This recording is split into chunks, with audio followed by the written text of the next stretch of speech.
பெந்தெகோஸ்தின் பேரொளி. பெந்தெகோஸ்தே சபையின் மாத இதழ். இம்மாத இதழை வாசித்து இயேசுவை போல் மாற வாஞ்சியுங்கள். பிசாசுக்கு இடங்கொடாதிருங்கள். பகுதி 4. பிசாசுக்கு இடங்கொடாமல் இருங்கள். எபேசியர் 4:27 என்று திருவசனம் நம்மை எச்சரிக்கிறது. முறுமுறுத்தல், கிறிஸ்துவை பரீட்சை பார்த்தல், கர்த்தரின் பிரமாணங்களை மீறுதல், மனமேட்டிமையாயிருத்தல், சுயபலனை சார்ந்து கொள்ளுதல், மாம்சத்தின் மேல் நம்பிக்கையாயிருத்தல், பிறர் செய்த தப்பிதங்களை மன்னியாதிருத்தல் ஆகியவற்றுக்கு நாம் நமது ஜீவியத்தில் இடமளிப்போமாயின் பிசாசானவன் நம்மை மேற்கொள்வதற்கு அவை வழிவகுத்துவிடும் என்றும், அவற்றுக்கு நீங்களாயிருக்கும்படி நாம் விழிப்புணர்வுள்ளவர்களாயிருக்க வேண்டும் என்றும் சென்ற இதழ்களில் நாம் தியானித்தோம். பிசாசின் தாக்குதல்களுக்கு நாம் இரையாகாதபடிக்கு நாம் எச்சரிக்கையாயிருக்க வேண்டிய வேறு சில அம்சங்களை இவ்விதழில் நாம் காண்போம். சத்ருவோடு உடன்படிக்கை பண்ணுதல். சவுல் ராஜாவான நாட்களில் அம்மோனியரின் ராஜாவாகிய நாகாஸ் யாபேஸ் பட்டணத்தின் மனுஷருக்கு விரோதமாக வந்து அப்பட்டணத்தை முற்றுகை போட்டான். அவனுக்கு அடிபணிந்து விடுவதே அன்றி தாங்கள் உயிர் தப்ப வேறு வழியில்லை என்று எண்ணிய அம்மனுஷர் எல்லாரும் நாகாசை நோக்கி, எங்களோடே உடன்படிக்கை பண்ணும், அப்பொழுது உம்மை சேவிப்போம். 1 சாமுவேல் 11:1 என்றுரைத்தனர். சத்ருவோடு உடன்படிக்கை பண்ணுவது தேவனோடு தங்களுக்கு இருந்த உடன்படிக்கைக்கு விரோதமானது என்பதை அவர்கள் உணராமற் போயினர். இஸ்ரவேல் ஜனங்களின் வனாந்தர பிரயாணத்தில் அவர்கள் சீனாய் மலையடிவாரத்திற்கு வந்தபோது தேவன் அவர்களுக்கு பல கற்பனைகளையும் நியமங்களையும் அளித்திருந்தார். ஜனங்கள் எல்லாரும் ஏகசத்தமாய் கர்த்தர் அருளின் எல்லா வார்த்தைகளின்படியும் செய்வோம் என்று கூறவே, அப்போது அவை யாவும் ஒரு புஸ்தகத்தில் எழுதப்பட்டு சர்வாங்க தகன பலிகளும் சமாதான பலிகளும் செலுத்தப்பட்டு உடன்படிக்கையின் இரத்தத்தினால் அந்த உடன்படிக்கை உறுதிப்படுத்தப்பட்டது.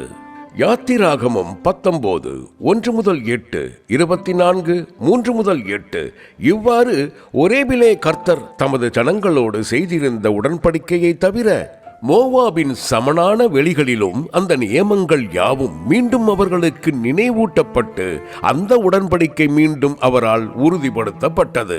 உபாகமம் 29:1 அந்த நியமங்களுள் ஒன்று, உங்கள் தேவனாகிய கர்த்தரையே சேவிக்க கடவீர்கள்.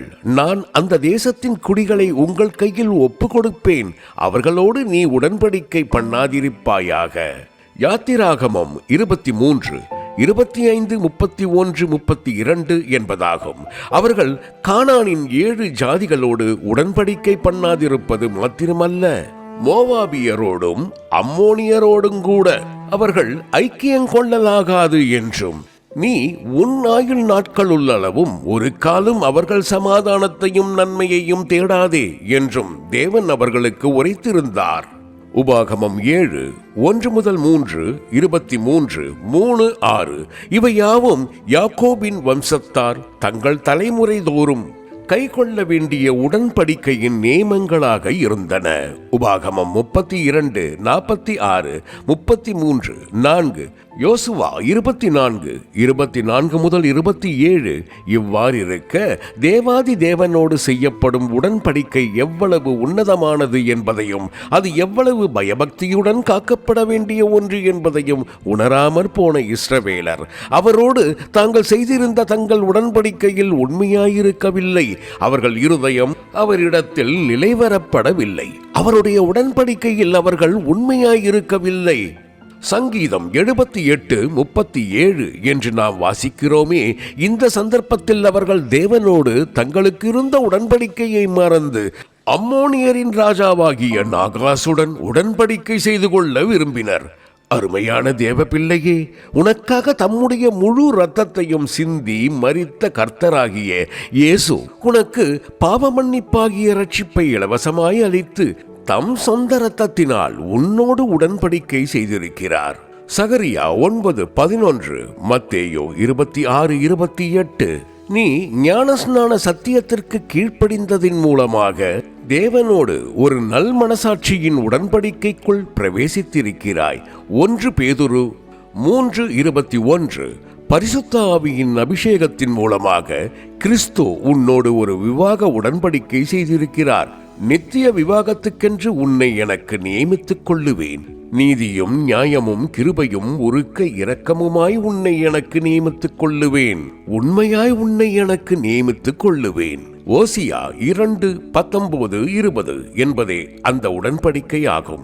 நீயும் அவருக்கேற்ற மனவாட்டியாக உன்னை ஆயத்தப்படுத்துகிற பரிசுத்த ஆவியானவருடைய வழிநடத்தலுக்கு உன்னை அர்ப்பணித்து ஆதியாகமம் 24:58 நான் என் நேசருடையவள், என் நேசர் என்னுடையவர் என்று கிறிஸ்துவுடனே உடன்படிக்கை செய்திருக்கிறாய். எபேசியர் 1:14 உன்னத பாட்டு 6:3 இவ்வாறு உன் ஜீவியத்திற்கான சகலமும் திட்டம் பண்ணப்பட்டிருக்கிற நிச்சயமான நித்திய உடன்படிக்கையை கர்த்தர் உன்னுடனே செய்திருக்க.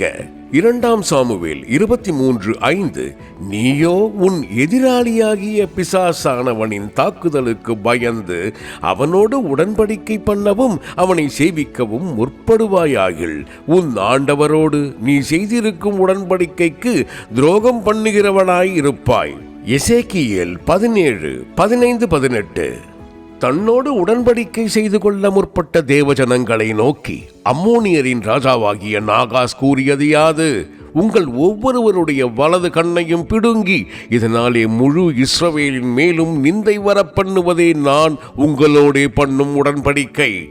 1 சாமுவேல் 11:1-2 என்பதே நாகாஸ் என்ற பதம் பாம்பு அல்லது சர்ப்பம் என்று பொருள்படும். உலகம் அனைத்தையும் மோசம் போக்குகிற பழைய பாம்பாகிய சாத்தான் தந்திரமுள்ளவன்.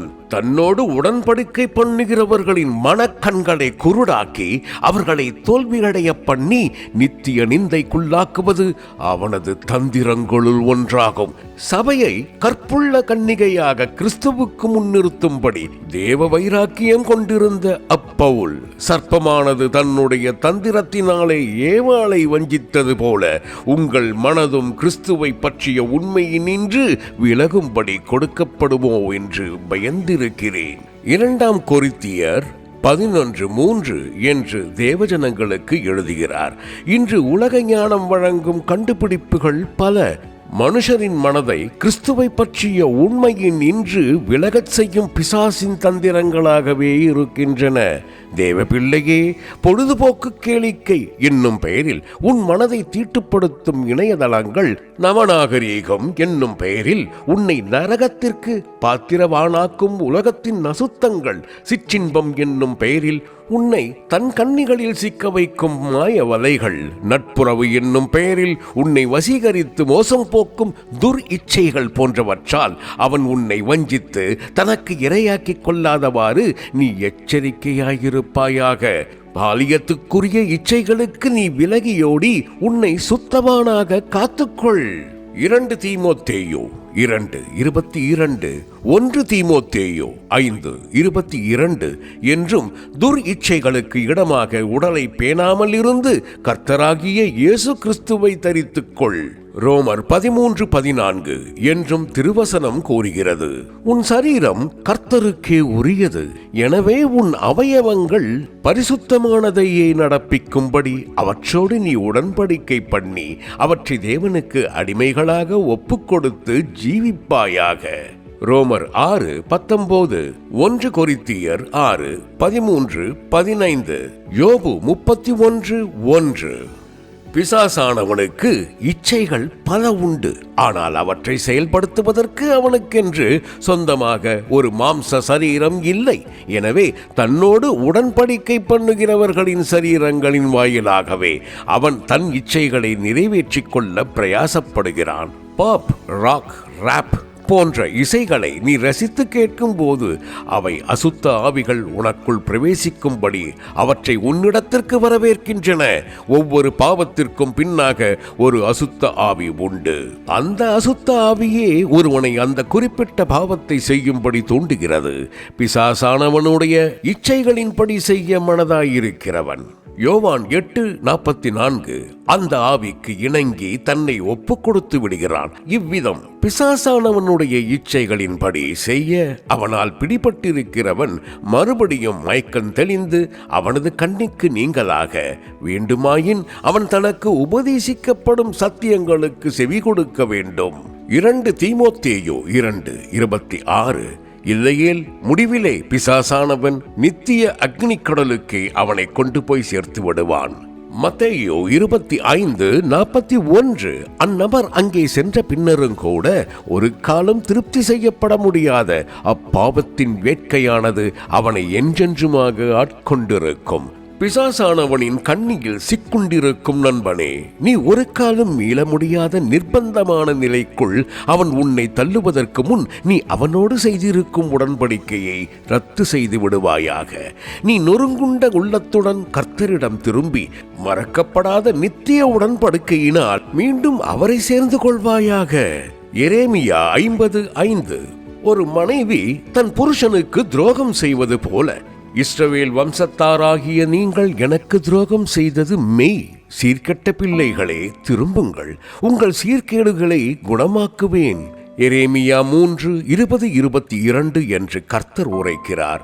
இஸ்ரவேலர் புத்தி தெளிந்தவர்களாகி நாகாசின் சூழ்ச்சிக்கு எதிர்த்து நிற்க தீர்மானித்து கர்த்தரை சார்ந்து கொண்ட போது அந்த யுத்தத்தில் அவர்களுக்கு அவர் மகத்தான ஜெயமளித்தார்.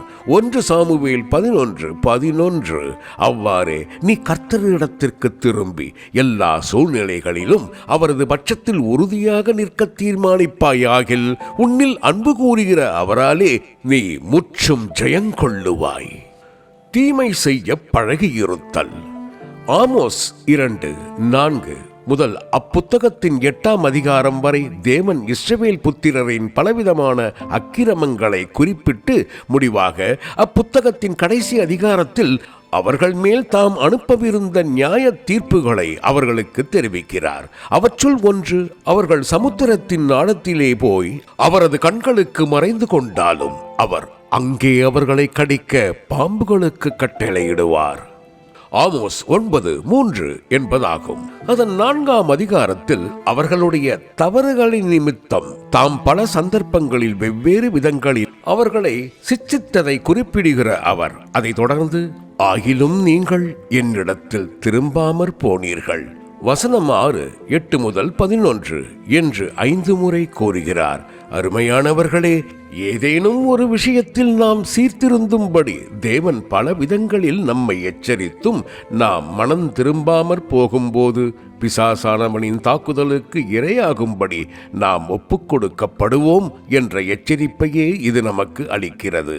புதிய ஏற்பாட்டிலும் வெளிப்படுத்தின விசேஷம் 2:21-23 வசனங்களில் இதற்கொத்ததொரு எச்சரிப்பின் சத்தம் தொனிக்கிறது. ஆமோஸ் 9ஆம் அதிகாரத்தில் தமது ஜனங்களின் மேல் நியாய தீர்ப்பை கூறிய அவர் அந்த நியாய தீர்ப்புக்கான காரணம் அவர்கள் எத்தியோப்பியரின் புத்திரரை போல் இருந்ததே ஆகும் என்று குறிப்பிடுகிறார். வசனம் 7 அவர் பலமுறை அவர்களை திருத்த பிரயாசப்பட்ட போதிலும் அவர்கள் திருந்தாமற் போனது நிமித்தமே அவர்களை அவர் எத்தியோப்பியரின் புத்திரருக்கு ஒப்பிடுகிறார். எத்தியோப்பியரின் தன்மை யாது? எத்தியோப்பியன் தன் தோளையும் சிவிங்கி தன் புள்ளிகளையும் மாற்றக்கூடுமோ? கூடுமானால் தீமை செய்ய பழகின நீங்களும் நன்மை செய்யக்கூடும். எரேமியா 13:23 என்று ஒரு சந்தர்ப்பத்தில் அவர் தமது ஜனங்களை கடிந்து கொண்டார். எத்தியோப்பியரின் சரீரத்தினுடைய தோலின் நிறம் கருமையாகும். அவர்கள் தங்களுடைய தோலின் நிறத்தை எவ்விதத்திலும் மாற்றிக்கொள்ளக் கூடாதவர்களாயிருப்பது போல தம்முடைய ஜனங்களும் தங்கள் தீமையான வழிகளை மாற்றிக்கொள்ளக் கூடாத அளவுக்கு அவற்றில் பழகினவர்களாயிருந்ததே அவர் இவ்விதம் கூறுவதின் கருத்தாகும்.